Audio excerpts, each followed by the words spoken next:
I would like to give a very formal introduction to Professor Joseph Siddiqi. He's a professor in painting and drawing in the Department of Studio Arts, Faculty of Fine Arts at the Concordia University. And he obtained his master's after graduating. He obtained his master's degree in painting from Boston University. And also he has been awarded a number of grants for his works by various universities and institutions. And he has conducted number of exhibitions, and his work is included in numerous private, public, and corporate collections. So I just look at some of his paintings available in the internet, and one thing I realize is that he is one of the greatest artists. So this session is actually, we have nearly 1 hour. So I assume Professor Joseph will take 40 to 45 minutes. So we have 10 to 15 minutes for discussion. For discussion, there are 2 ways. One thing is that you can either post your question or comment, and also what you can do is that at the end we will unmute your microphone so that you can raise your hand and you can ask your questions. So in order to maintain the quality of this, we will be recording this. So in order to maintain the quality of this recording, except Professor Joseph, everyone please mute your microphones as well as your videos, so that we can record this in a high quality. So with that brief note, let us welcome Professor Joseph Siddiqi to Sattvipassana Foundation. Over to you, Professor. Thank you, Dr. Sanath. Dear Bhante, venerables, and members of the Sattvipassana Foundation, thank you for inviting me today to speak to you about mindfulness in fine art. I've prepared a slide presentation, so if you'll permit me, I will just do the share screen, and I'm just going to jump right into it.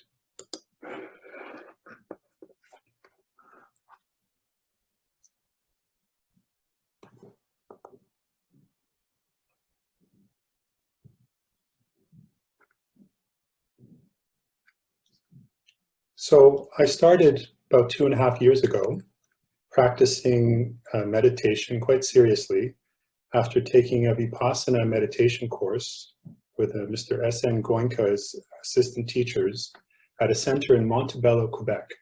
This was a 10-day residential course where I practiced the silent meditation, 3 days of anapana, observing respiration, in-breath and out-breath, followed by awareness of sensations above the upper lip and below the nostrils. What was quite amazing, even though I'd had some meditation experience before, I'd never gone so deep into it. Never had spent 4 days at that point in silence, just living in a small room with minimal affairs, and just spending the whole day practicing mindfulness. When I came back to my home, I wanted to find a way to express the type of experiences that I'd been having with my meditation. So the way I was practicing is, once I became settled and observed the respiration, the in-breath and the out-breath, as that became softer, more subtle, and I became more aware of sensations, and I mean just normal sensations, just regular sensations, you know, sort of itchy sensation, or pressure, heat. I would notice that I could pick up those sensations from the top of the head all the way through the body, passing through piece by piece, part by part. At a certain point, I kept going fairly regularly to this Vipassana meditation center for these 10-day retreats, and practicing on a daily basis on my own. And because I'm a an artist, I spend all of my day pretty much in the studio making art. So I was able to really focus on the practice, the mindfulness practice, and how, and for me, it seemed it was so special. It was something that had really, I just found it was sort of amazing. The world inside the body, that I just looked for different ways that I could sort of bring that into my studio.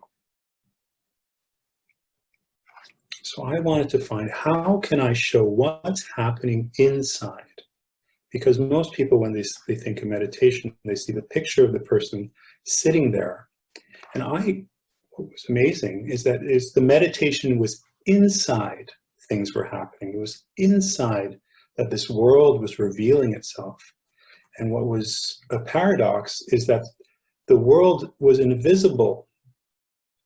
There was no pictures appearing, but it was real, it was there. And so the challenge for me was how to represent this invisible world. I had studied for many years in painting and had sort of built a career for myself, ultimately as a realist painter, painting very detailed cityscapes that look very much like photographs, with a lot of skill. And when I started doing this meditation, one of the reasons I got into it was that after all these years of having these notions of what it meant to be an artist, to be successful, having a career, I to a certain degree, realized that. But I wasn't happy. And this really became something I could no longer ignore. I had always thought that my lack of happiness was that I wasn't in a good enough gallery. Or maybe, you know, at the next show, I'll just make a better painting. Or maybe somebody more important will buy my paintings. And all of those things, that's why I'm not happy.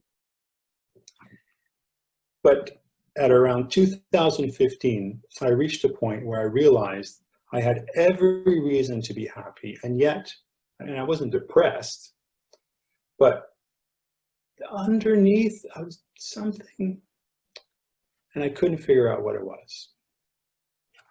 And as I started to practice the meditation, I started to sort of realize, even in the meditation, it wasn't necessarily a pleasant experience all the time. In fact, as I got more into it and became more aware of more subtle types of things, there would be all kinds of pains that would come up in my knees and my legs. Sometimes I just felt like I was burning, like I was on fire. There were times when I also felt terror from the types of imagery and the kinds of things that were coming up. And I just wanted to run away. I wanted to go back. I thought, no, this meditation, this is no good. I just got to go back into what I was doing, you know. And I'm making these at the time, if you can imagine, I'm making these drawings, which I was using a kind of, I figured that the best way to do this was to be back like a child and to draw like a child. And people thought I'd gone crazy. People thought I was nuts. I was talking about this meditation and the Buddha Dhamma and you know, sitting, going away, not being in the studio. And when I was in the studio, I was making these crayon drawings. You know, people didn't understand what was going on. And so I started to have all kinds of doubts about what I was doing. But I was encouraged by the books I was reading. I was encouraged every time I went and spent time in quiet meditation. So I persevered. at a certain point in my process, what had been a kind of a messy, nebulous kind of affair, all of a sudden I started to be able to distinguish certain kind of like the colors. It wasn't necessarily so messy anymore. I could see the different shapes. I could see the warm, the cool. I was also teaching a special topics course I designed for the university students called Materials and Techniques, where I was showing them different ways of preparing materials for themselves. So I was making colored paper using pigments and these special glues. So I had this, for example, this blue paper that I had made, and I went at it with my crayons, you know, and the contrast all of a sudden with the cool background and then the colors on top, I started to sort of engage much more with color at that point. And I was doing things sometimes on scraps of paper. This is one of the turning points I had, and it was figuring out that rather than using all these gestural marks, which had a very kind of personal touch to them, if I was to use a more neutral shape, like a square, the neutrality of the object, the squares, actually allowed for a more powerful representation of the color. So I started to work still with the pencil crayons, but this time I tried to keep a sort of a neutral form, and within that neutral form, bring out the full expressive quality of the color sensation.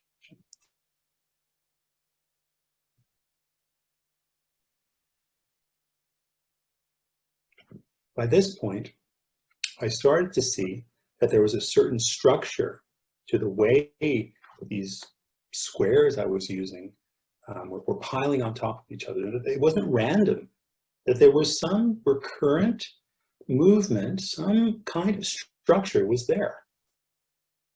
So I kind of went in the opposite direction and removed all the color, and just using line, I tried to figure out what is that structure? What is underneath all that? And I thought of these horizontal and vertical lines as sort of perfect opposites, absolute opposites, horizontal, vertical. And working with just pure opposites, one against the other, how they sort of pushed each other to the left, up or down, I found that I could create all kinds of movement, all kinds of space. I now felt more confident, and I went back into my painting. So here I've stretched a piece of linen canvas and put an oil ground on it in the tradition of the old masters of Europe. And using a sharpened piece of willow charcoal and a straight edge, I started to draw out these very minimal shapes on my canvases. And then I came into it with the color. Here I'm using a mixture of egg tempera and oil paint. So the egg tempera is made by mixing pigments with egg, and then I mix that in with oils and varnishes. And I was able to sort of apply it with a very thin brush, almost like a pencil crayon. Here with the oil paintings, I was actually putting that color on with pretty big brushes and really brushing it on. So I found that in this form, I was able to maintain the kind of freedom of movement, the gesture that I so much enjoyed in those original childlike drawings, but by keeping it in that neutral format, somehow it became more universal, less individualized. And what I liked about it is that there was no picture. There was nothing to get. There was nothing to understand.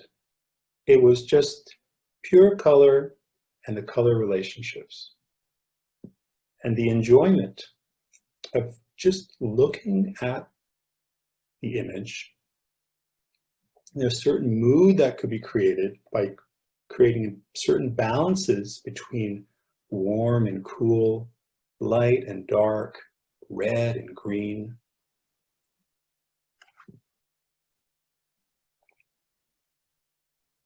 And ultimately what I found was that because I'd given myself the freedom to draw like a child when I had nobody supporting me to do that. But I just believed in it because of what I was discovering through the mindfulness, to just trust what was happening, to let go of ideologies, to let go of other people's characterization of what is art, what is an artist, what is, what's a career, and all these other things. And that by having faith that doing this was going to lead me somewhere, I can honestly say that, for example, coming here today and doing this presentation, I never would have imagined that this is all where it would have led. Just 3 months ago, I started listening to Bante's recorded virtual retreats in English. After finding the website, I had been looking for a theoretical reading, and I'd come across the 7 contemplations of insight by Venerable Nanarama.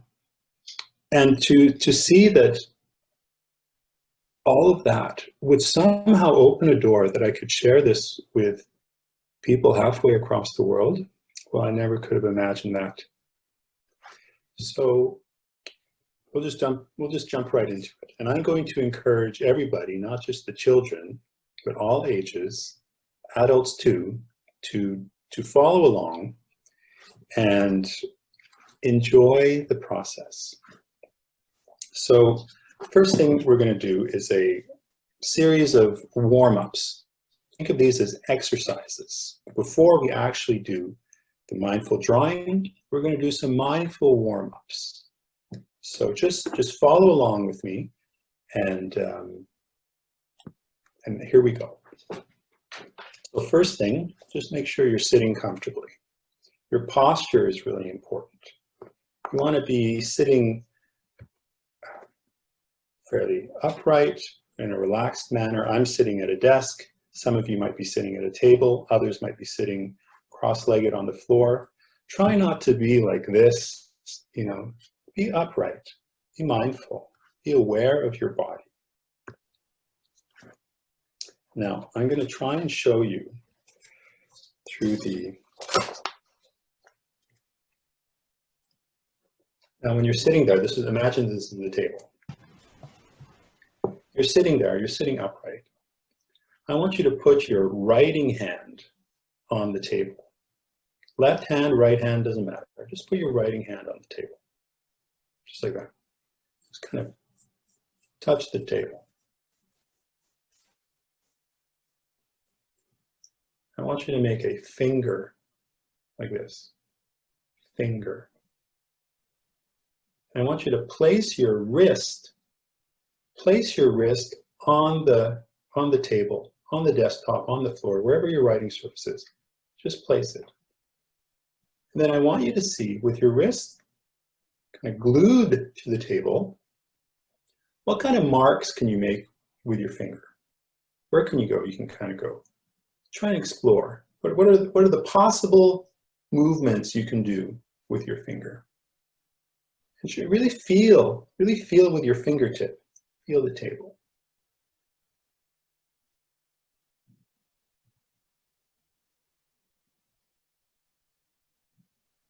Go for as many little details as you can.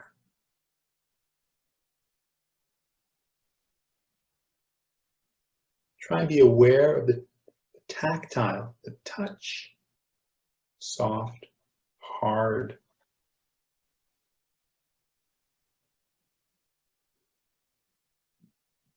Now I want you to lift up your wrist, and this time glue your elbow to the table or to the desk.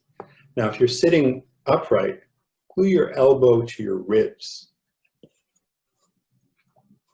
And now, see what kind of marks you can make.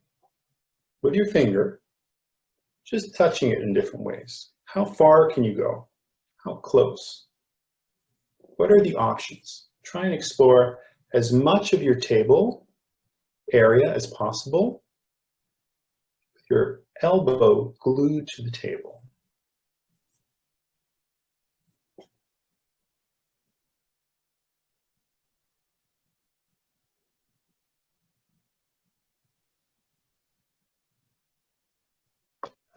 Now I want you to lift your arm so that nothing is touching the table.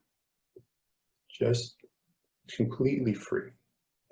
And I want you to see what kind of marks can you make if you're not leaning on your elbow or leaning on your wrist. How much more freedom can you have with your mark? How far can you go? Inside, outside, all of that movement. So one of the first things you're going to become aware of when you're sitting is if you're gluing yourself to the table, you're limiting your options for drawing. If you're even with your elbows like this, you're limiting your options. But if you can maintain that upright posture, and I would use your non-writing hand to sort of balance yourself on the table, which will also actually allow you to sort of move with your bottom kind of seated in the chair. You can actually move your entire body. Feel your feet on the floor. If you were to lean forward, how your feet would hold you. If you're cross-legged on the floor, put your balancing hand on your hip or maybe on your knee and see how you can move your whole body with your finger touching, and try and be as sensitive as possible with your finger. How can you make a soft touch? Can you make a hard touch? Can you do underside? Try and explore as many touches, as many movements as possible, feeling your body.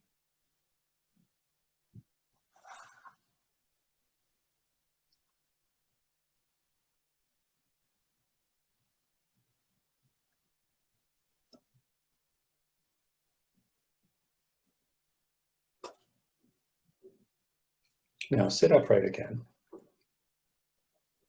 I want you to clear your paper away so there's actually nothing on the table. Using your finger, I want you to outline the four corners of where your paper would be. If it was there in front of you, where would the paper be? Four corners. Just touch. Get a sense of where is that piece of paper. And now with your finger on the page, I want you to draw the outline of that piece of paper. Go in the other direction too. Corner to corner, across.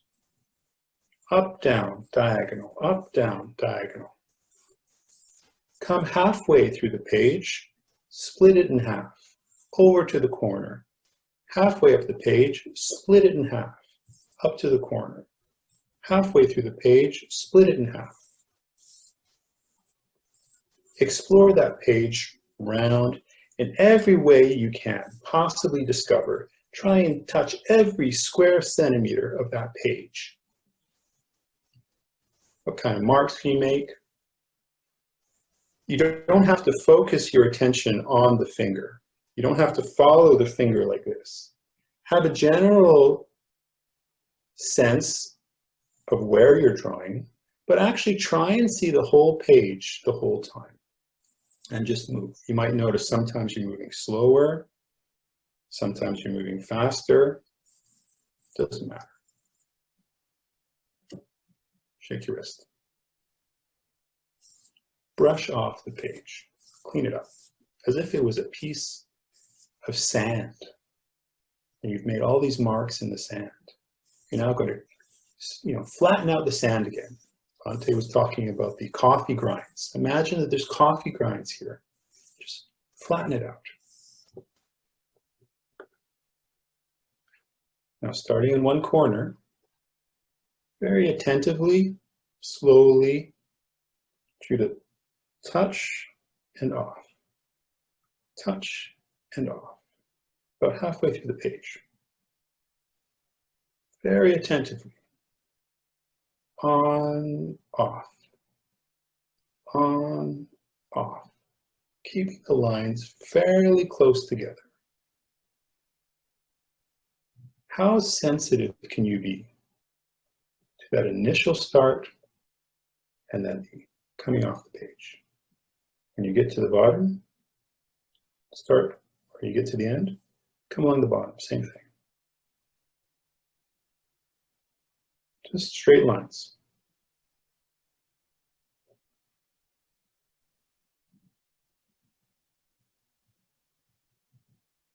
Now let's try this way. Other direction. Pushing it, pushing it.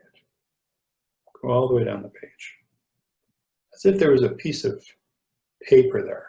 You're pushing.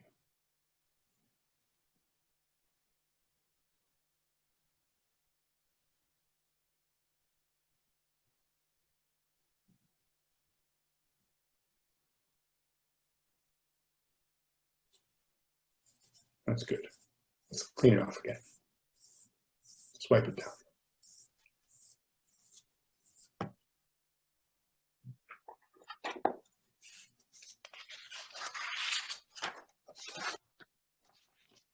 Now I want you to grab your pencil. Most of us, we grab the pencil, we kind of just grab the pencil. I'm going to show you a way to think about holding your pencil. If you look at the pencil the way I have it, the way I think about it, it's like another finger. It's a sixth finger. See how it fits right in there?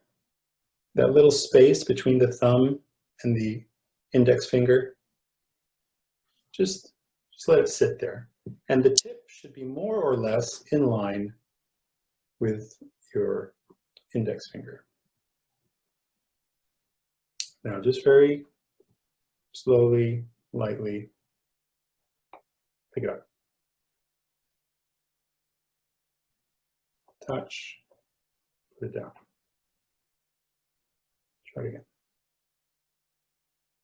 Up, and just naturally pick it up. Lightly touch, let it come down. Up.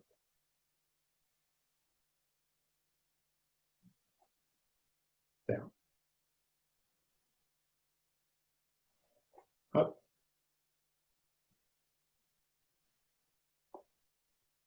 Down. One more time.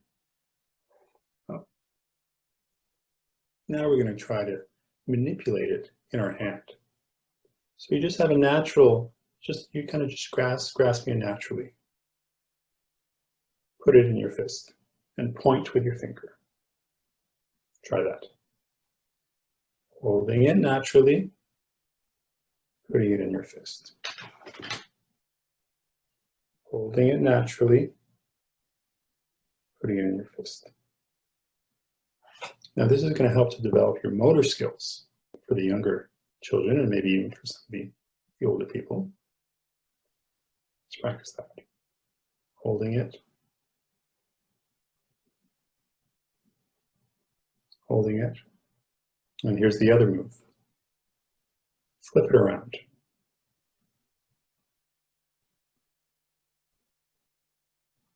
Flip it around. Slowly. Think of all the moves you have to make to do that. Slowly. Flip it around. One more time.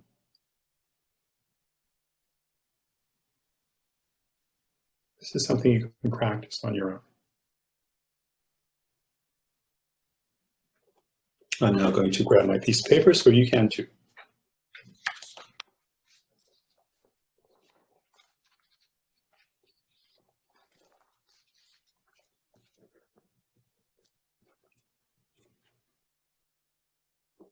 If you have more than one piece of paper, I actually find it nice to put a few sheets one under the other because it makes it softer, so it's nicer to draw on.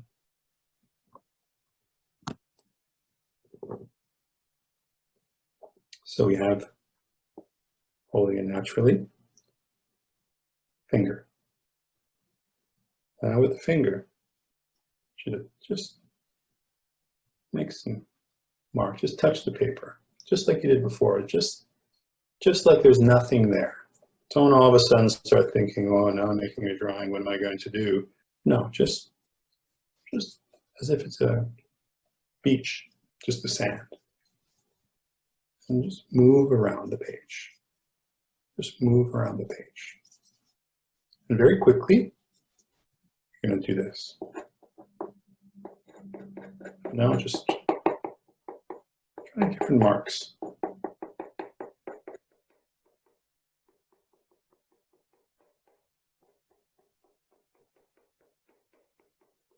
Enjoy. Hear the sound. Work lightly.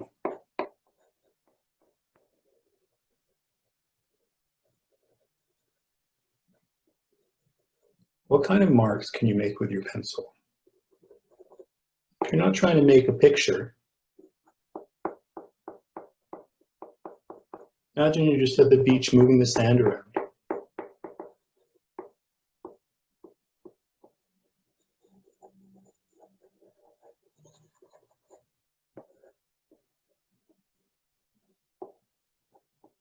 Be aware of when you put your pen on the paper, the movements you make, and when you take it off.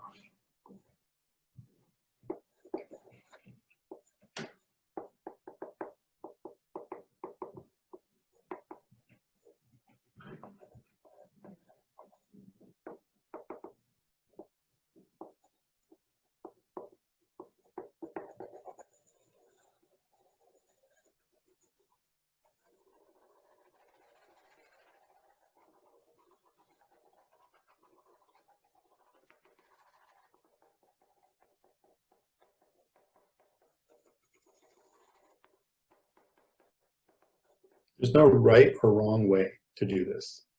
You're simply allowing the tension and energy that you have within you, you're controlling it. You're controlling it mindfully.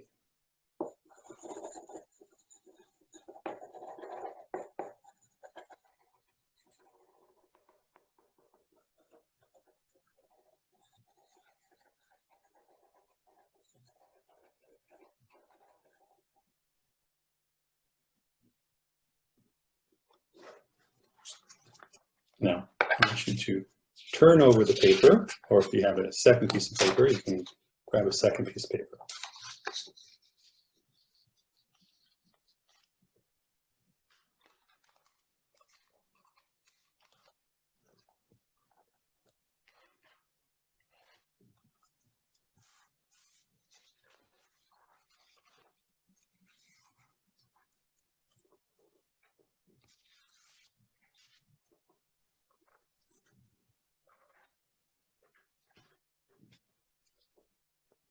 Be aware of your position, your posture. You can always close your eyes. Breathe. Center yourself. Check your feet on the ground.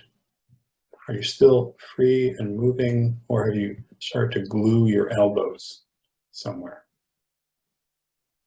Make sure that you're free, open. Now, should I try something? At the bottom of your page, I want you to draw earth.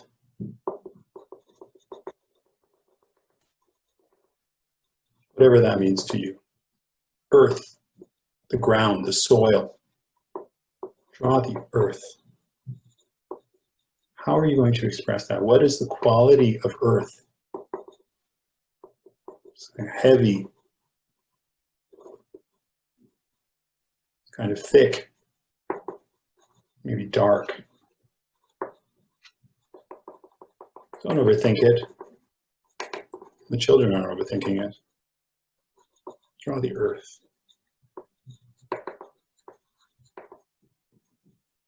Just like some dirt, mud, clay.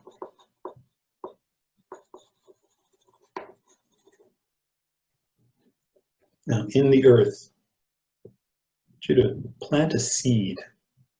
How can you draw a seed? What does it look like?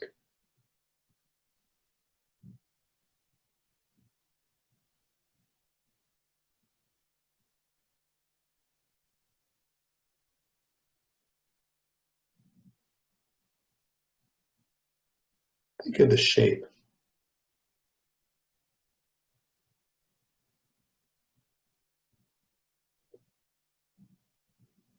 Now, up at the top, I want you to draw the sun. What does the sun look like?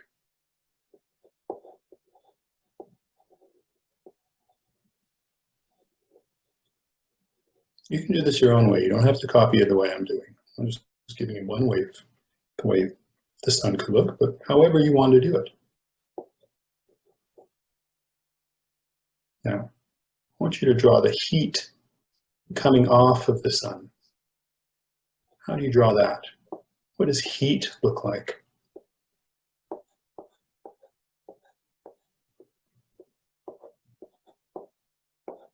Draw the heat, the warmth, all the way down to the earth,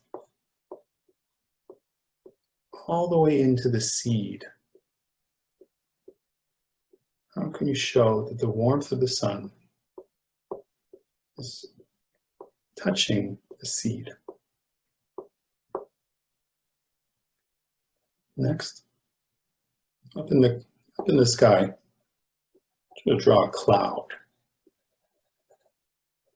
What does that look like? How does it look different than the sun? How does it look different than the earth? What does a cloud look like? It's airy. Draw a cloud. Now with your cloud, I want you to draw the rain. What does the rain look like? Coming from the cloud down to the earth and watering the seed. How can you draw that?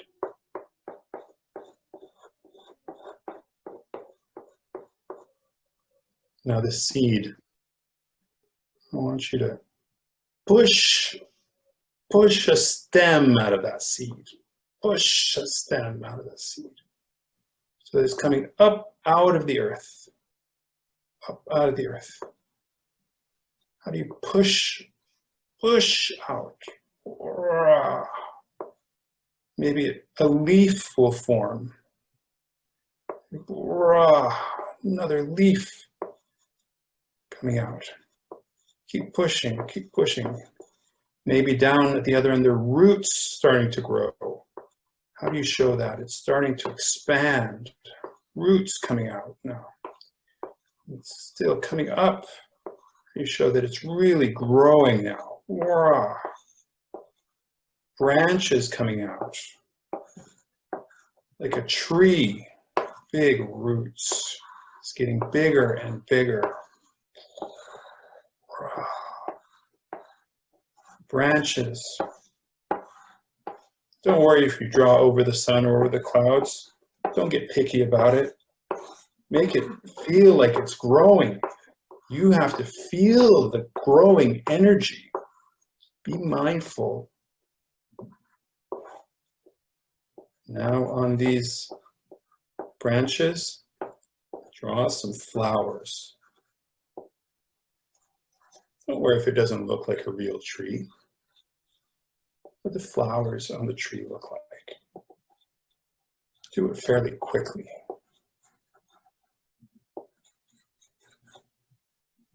Now in these flowers, I want you to draw fruit emerging, some kind of fruit coming out of the flowers. What does a fruit look like? Some fruit growing out of the flower. Now show maybe some of those fruits falling to the ground. How do you show that falling sensation, tumbling sensation? Now on the ground, some of those fruits, they're rotting, they're decomposing, they're turning into earth. Draw that. And there where there was that fruit, that rotting fruit, it's now fertilizer. There's going to be another seed. Draw the seed.